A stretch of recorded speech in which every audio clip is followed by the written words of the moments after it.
আমন্ত্রণ জানাচ্ছি আন্তর্জাতিক সংবাদে। শুরুতে সংবাদ শিরোনাম। রাতভর ইরানের ক্ষেপণাস্ত্র বৃষ্টিতে কুপোকাত ইসরায়েল, উড়ে গেল বিমান ঘাঁটি। ট্রাম্পের ডাকে সাড়া দিচ্ছে না কোনো দেশ, হরমুজ প্রণালী নিরাপত্তায় একা হয়ে পড়েছে যুক্তরাষ্ট্র। আয়রন ডোম ভেদ করে ইসরায়েলে আঘাত হানছে ইরানের ক্ষেপণাস্ত্র। ইরান যুদ্ধের ওপর নিয়ন্ত্রণ নেই ট্রাম্পের, ইসরায়েলের প্রচারণায় কুল কিনারাহীন যুক্তরাষ্ট্র। যুক্তরাষ্ট্রের পারমাণবিক শক্তিতেও মিসাইলের তাণ্ডব ঘটাবে ইরান। এতক্ষণ শুনছিলেন সংবাদ শিরোনাম, এবারে বিস্তারিত সংবাদ। তবে তার আগে অনুরোধ থাকবে ভিডিওটিতে একটি লাইক দিয়ে কমেন্ট করে জানিয়ে দিন কোন জেলা বা দেশ থেকে ভিডিওটি দেখছেন ও শুনছেন।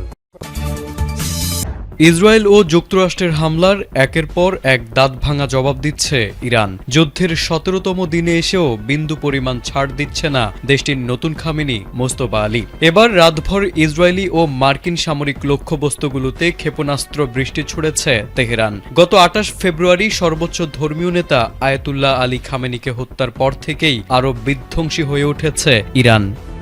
খামেনি হত্যার প্রতিশোধ নিতে আবারও ইসরায়েল এবং পারস্য উপসাগরীয় এলাকায় ব্যালিস্টিক ক্ষেপণাস্ত্র নিক্ষেপ করেছে ইরানের বিপ্লবী গার্ড, আর এতে উড়ে গেছে বিমান ঘাঁটিসহ বেশ কয়েকটি এলাকা। মঙ্গলবার সংবাদ মাধ্যম তাসনিম নিউজ জানিয়েছে, ইরান তাদের প্রতিশোধমূলক অভিযান অপারেশন ট্রু প্রমিস 4 এর অধীনে ৫৫তম দফার হামলা শুরু করেছে। এই হামলায় তেল আবিবের প্রাণকেন্দ্র ও বেন গুরিয়ান বিমানবন্দরের সামরিক মহাকাশ, অস্ত্র উৎপাদন কেন্দ্র এবং লজিস্টিক হাবগুলোতে নিখুঁতভাবে নিশানা করা হয়েছে। ইরানি বাহিনী এই অভিযানে সুপার হেভি হাইপারসনিক ফাত্তা, বিধ্বংসী কদর ও ইমাদ ক্ষেপণাস্ত্র সহ আত্মঘাতী ড্রোন ব্যবহার করেছে। ইসরায়েলের পাশাপাশি মার্কিন সামরিক কমান্ডের উপরও চড়াও হয়েছে তেহরান। যুক্তরাষ্ট্রের আল ধাফরা বিমান ঘাঁটি, জুফায়রা নৌঘাঁটি এবং শেখ ইসা বিমান ঘাঁটিতে মধ্যপাল্লার অত্যাধুনিক ফাতেহ, জুলফিকার ও দেজফুল ক্ষেপণাস্ত্র আঘাত এনেছে। মূলত ইরান জুড়ে চালানো মার্কিন ইসরায়েলি হামলার জবাবে এই ব্যাপক পাল্টা অপারেশন পরিচালনা করছে ইরানি সশস্ত্র বাহিনী। মধ্যপ্রাচ্যে ইরানকে কেন্দ্র করে যখন আরও জোরালো হচ্ছে যুক্তরাষ্ট্র ইসরায়েলের যৌথ অভিযান, তখন ট্রাম্পের পাশে নেই তার ইউরোপীয় মিত্ররাই। হরমুজ প্রণালীর নিরাপত্তা নিশ্চিতে সহায়তা চেয়ে যেন হাসির পাত্রে পরিণত হলেন মার্কিন প্রেসিডেন্ট। ট্রাম্পের হুমকি থামকিকে বুড়ো আঙুল দেখিয়ে যুক্তরাজ্য জার্মানির স্পষ্ট বার্তা, মধ্যপ্রাচ্যে বিস্তৃত যুদ্ধে জড়াবে না তাদের দেশ। অন্যদিকে যুদ্ধজাহাজ, সেনা কোনোটি পাঠানোর পরিকল্পনা নেই অস্ট্রেলিয়া, ফ্রান্স, জাপান ও ইউরোপীয় ইউনিয়নের। এমন পরিস্থিতিতে যুক্তরাষ্ট্রের কাউকে প্রয়োজন নেই বলে মন্তব্য করেছেন মার্কিন প্রেসিডেন্ট ডোনাল্ড ট্রাম্প। সোমবার ওভাল অফিসে এক সংবাদ সম্মেলনে জানান, হরমুজ প্রণালী নিয়ে মিত্র দেশগুলোর প্রতিক্রিয়া দেখতেই সাহায্য চেয়েছিলেন তিনি। আমাদের কাউকে প্রয়োজন নেই। আমরা বিশ্বের সবচেয়ে শক্তিশালী জাতি, বিশ্বের সবচেয়ে শক্তিশালী সেনাবাহিনীও আমাদের। বছরের পর বছর বলে এসেছি, আমাদের যখন প্রয়োজন হবে তখন তারা পাশে দাঁড়াবে না। আজ সেই কথাই সত্য হলো। বিশেষ করে যুক্তরাজ্যের আচরণে আমি সত্যিই অবাক হয়েছি, কারণ তারা আমাদের সবচেয়ে পুরনো বন্ধু। তেহরান কৌশলগত গুরুত্বপূর্ণ জলপথ হরমুজ প্রণালী প্রায় বন্ধ করে দেয় বিশ্বজুড়ে জ্বালানি নিয়ে তৈরি হয়েছে অস্থিরতা। দেশের ভেতরেও চাপে পড়েছেন ট্রাম্প প্রশাসন। তবে তা সত্ত্বেও যুদ্ধ চালিয়ে যাচ্ছে ওয়াশিংটন। 18তম দিনে এসেও তেহরানের বিভিন্ন সামরিক স্থাপনা ও অবকাঠামো লক্ষ্য করে ব্যাপক মাত্রায় হামলা চালিয়েছে যুক্তরাষ্ট্র ইসরায়েল। দফায় দফায় ক্ষেপণাস্ত্র হামলায় কেঁপে ওঠে সিরাজ, তাবরিজ সহ বিভিন্ন নগরী। এদিকে হিজবুল্লার বিরুদ্ধে লেবাননে সীমিত পরিসরে স্থল অভিযান শুরু করেছে ইসরায়েল। পাল্টা প্রতিশোধ জোরদার রেখেছে তেহরানও। দোহার আল উদেইদ বিমান ঘাঁটিতে হামলার দাবি আইআরজিসির। অন্যদিকে ড্রোন হামলায় সংযুক্ত আরব আমিরাতের ফুজাইরা তেল শিল্প অঞ্চলে আগুন লেগেছে, এতে কেউ হতাহত হননি। একাধিক ড্রোন ও ক্ষেপণাস্ত্র প্রতিহতের দাবি করেছে বাহরাইন, কুয়েত, কাতার ও সৌদি আরব। বাগদাদে মার্কিন দূতাবাসের কাছেও ড্রোন হামলার খবর মিলেছে। এদিকে ইরান যুদ্ধবিরতির জন্য মরিয়া হয়ে আলোচনার চেষ্টা চালাচ্ছে। ট্রাম্পের এমন দাবিকে প্রত্যাখ্যান করেছেন ইরানের পররাষ্ট্রমন্ত্রী আব্বাস আরাগচি। জানান, সংঘাত শেষ করার আগে নিশ্চিত করতে হবে যে তেহরানের ওপর ভবিষ্যতে আর কোনো আঘাত আসবে না। বিশ্বের সবচেয়ে শক্তিশালী আকাশ প্রতিরক্ষা ব্যবস্থা ইসরায়েলের, এমন দাবি হর হামেশাই করে আসছে তেল আবিব। তবে এবারের সংঘাতে আয়রন ডোমের মতো শক্তিশালী আকাশ প্রতিরক্ষা ভেদ করে তেল আবিবের কেন্দ্র কাঁপিয়ে দিচ্ছে তেহরান। যুদ্ধের তৃতীয় সপ্তাহে এসে ইরানের হামলা প্রতিহতে হিমশিম খাচ্ছে নেতানিয়াহু সরকার। ফুরিয়ে আসছে ইসরায়েলকে দেয়া যুক্তরাষ্ট্রের ব্যালিস্টিক ক্ষেপণাস্ত্র প্রতিরোধক বা ইন্টারসেপ্টর। এ বিষয়ে এরই মধ্যে ওয়াশিংটনকে সতর্কবার্তা দিয়েছে তেল আবিব। গত বছরের জুনে ইরানের সাথে সংঘর্ষের সময় ক্ষেপণাস্ত্র প্রতিহতে প্রচুর সংখ্যক ইন্টারসেপ্টর ব্যবহার করে ইসরায়েল। সে যাত্রায় উতরে গেলেও এবার ইরান হিজবুল্লাহর ধারাবাহিক হামলায় চাপ পড়েছে ইসরায়েলের দীর্ঘপাল্লার আকাশ প্রতিরক্ষা নেটওয়ার্কে। ইরান কিছু ক্ষেপণাস্ত্রে ক্লাস্টার মিউনিশন যোগ করেছে, যাতে ইসরায়েলের পক্ষে প্রতিরোধ করা কঠিন হয়ে পড়েছে। যদিও ইন্টারসেপ্টর কমে যাওয়ার বিষয়টি অস্বীকার করেছেন ইসরায়েলের পররাষ্ট্রমন্ত্রী। আর ইসরায়েলের পাশে দাঁড়ানোর মতো প্রচুর ইন্টারসেপ্টর মজুদ আছে দাবি যুক্তরাষ্ট্রের।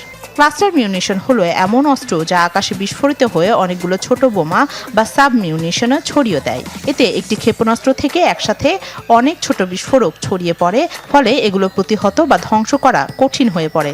সাম্প্রতিক হামলায় ইরান ব্যবহার করছে শক্তিশালী ক্ষেপণাস্ত্র সিজিল। এটি সরাসরি ইসরায়েলের আকাশপথের কার্যক্রম নিয়ন্ত্রণকারী কেন্দ্রগুলোতে আঘাত হানছে।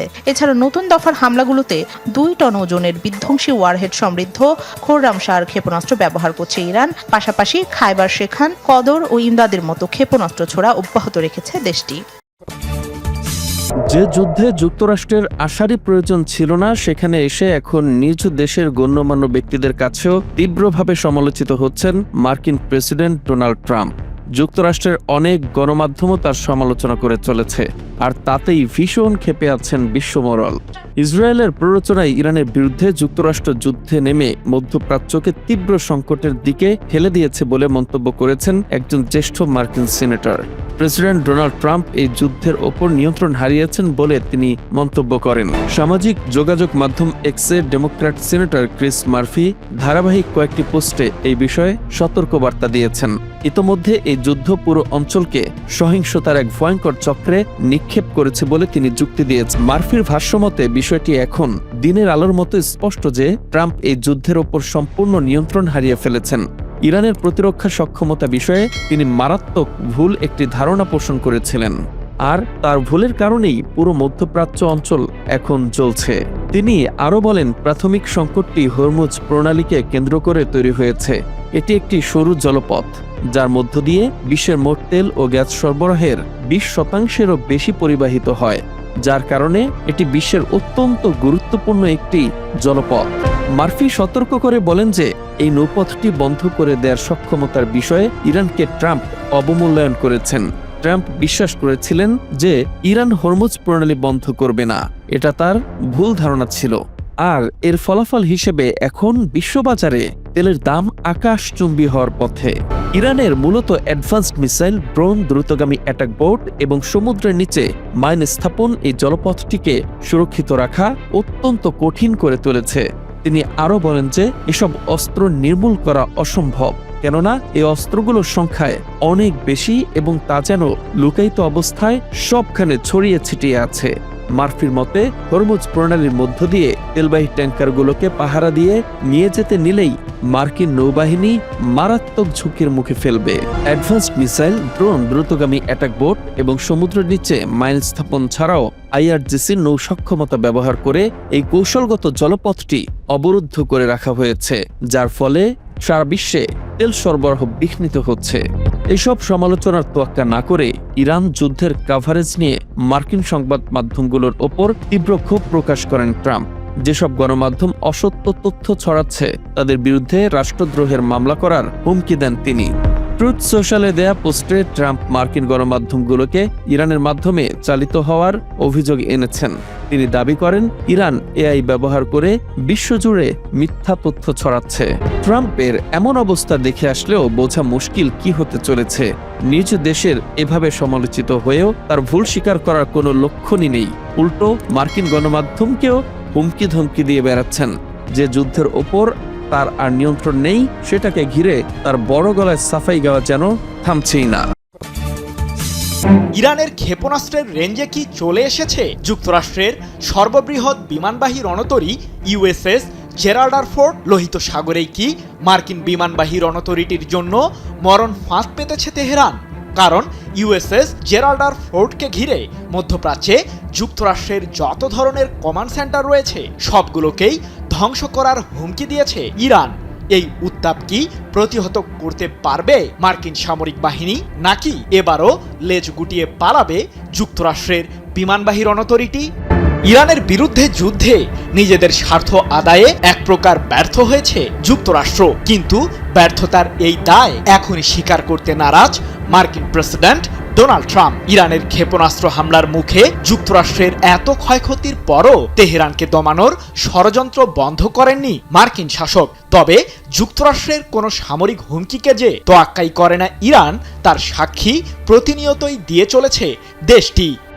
ইরানের বিরুদ্ধে হামলা জোরদার করতে লোহিত সাগরে অবস্থান করছে মার্কিন বিমানবাহী রণতরী ইউএসএস জেরাল্ড ফোর্ড। এটির সাথেই আছে মিসাইল বিধ্বংসী ডেস্ট্রয়ার ও কয়েক ডজন অত্যাধুনিক যুদ্ধ বিমান।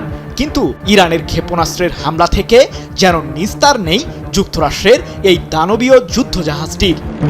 মার্কিন বিমানবাহী রণতরীকে সাহায্যকারী প্রতিটি লক্ষ্যবস্তুতে হামলা চালাবে ইরান, এমনটি জানিয়ে দেশটির সর্বোচ্চ প্রতিরক্ষা বাহিনী আইআরজিসির খাতাম আল আম্বিয়া কেন্দ্রীয় সদর দপ্তর এক বিবৃতিতে বলেছে, পারমাণবিক শক্তি চালিত ইউএসএস জেরাল্ড ফোর্ড রণতরীটির মধ্যপ্রাচ্যে উপস্থিতি আমাদের জন্য সরাসরি হুমকি তৈরি করছে। লোহিত সাগরে উল্লেখিত ক্যারিয়ার গ্রুপকে সহায়তা প্রদানকারী যুক্তরাষ্ট্রের প্রতিটি কমান্ড সেন্টারকে বৈধ লক্ষ্যবস্তু বানিয়েছে ইরান। 16 মার্চ এক প্রতিবেদনে বিষয়টি নিশ্চিত করেছে ইরানের রাষ্ট্রীয় সম্প্রচার মাধ্যম প্রেস টিভি। চীনের স্যাটেলাইট পরিচালনা সংস্থার বরাতে সংবাদ মাধ্যম প্রেস টিভি আরও জানিয়েছে, মার্কিন বিমানবাহী রণতরীটি বর্তমানে সৌদি আরবের উপকূলীয় অঞ্চল থেকে প্রায় 100 কিলোমিটার দূরে অবস্থান করছে। তাহলে কি সেখানেই হামলা চালাতে যাচ্ছে আইআরজিসি? ইরানের সামরিক বহরে বেশ কিছু শক্তিশালী ব্যালিস্টিক মিসাইল রয়েছে। খোররাম শহর 4 ও সেজ্জিল মডেলের সেসব ক্ষেপণাস্ত্রের হামলার রেঞ্জ 2000 কিলোমিটার, যা দিয়ে সহজেই মার্কিন রণতরীটিকে ঘায়েল করতে পারবে আইআরজিসি, এমন দাবি বিশ্লেষকদের। এর আগে চলতি মাসের শুরুতেই ইউএসএস জেরাল্ড ফোর্ডকে ঘিরে হুঁশিয়ারি দেয় আইআরজিসি। এ প্রসঙ্গে সে সময় আইআরজিসির অ্যারোস্পেস ফোর্সের কমান্ডার ব্রিগেডিয়ার জেনারেল মাজিদ মুসাভি বলেছিলেন, মার্কিন রণতরীটির উপর তীক্ষ্ণ দৃষ্টি রেখেছি আমরা, এটি আমাদের মিসাইলের রেঞ্জে আসার অপেক্ষায় আছি। সম্প্রতি যুক্তরাষ্ট্রের সামরিক বহরের আরেক রণতরী ইউএসএস আব্রাহাম লিঙ্কনকে লক্ষ্য করে আত্মঘাতী ড্রোন ও ক্ষেপণাস্ত্র হামলা চালায় ইরান। এতে রণতরীটির খুব একটা ক্ষতি না হলেও এক প্রকার আতঙ্কে পারস্য উপসাগরীয় অঞ্চল থেকে পালিয়ে যায় ইউএসএস আব্রাহাম লিঙ্কন।